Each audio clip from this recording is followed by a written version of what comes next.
तैयार रहिए, स्टार्ट। उपाध्यक्ष महोदय, अगर भारत की आर्थिक व्यवस्था को हम देखें तो यह कहने में कोई त्रुटि नहीं होगी कि कृषि उसका आधार है। किसी भी देश की सामाजिक और आर्थिक स्थिति उस देश की भूमि की उत्पादन शक्ति पर निर्भर रहा करती है।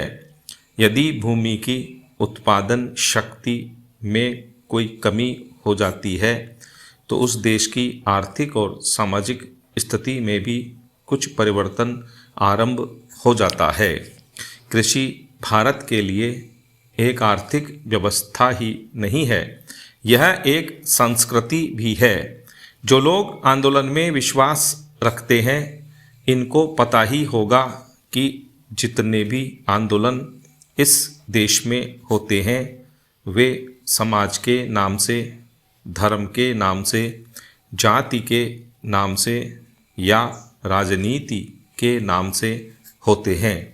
ऐसे आंदोलनों में कोई भी समाज शामिल हो, लेकिन कृषि समाज उसमें शामिल नहीं होता है। उस आंदोलन के साथ कृषि समाज की सहानुभूति भी नहीं होती है।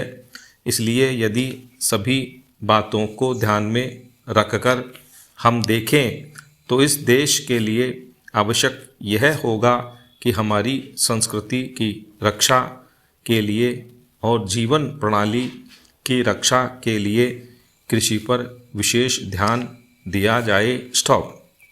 कृषि के क्षेत्र में इस वर्ष काफ़ी प्रगति हुई है। यदि आप 1801 से 1901 तक का काल देखें तो आप देखेंगे कि हमारे देश में 31 अकाल पड़े, जिनमें 4 करोड़ लोग मरे। लेकिन आज हमारे खाद्य मंत्रालय ने 100 रुपये मण के भाव पर गेहूं खरीदकर एक भी आदमी को मरने नहीं दिया।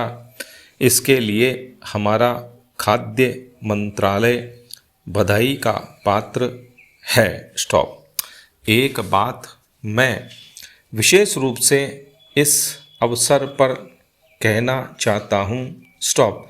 आजकल हम लोग मानव शक्ति पर ज़्यादा ध्यान न देकर पूंजी पर ज़्यादा निर्भर रहने की कोशिश करते हैं।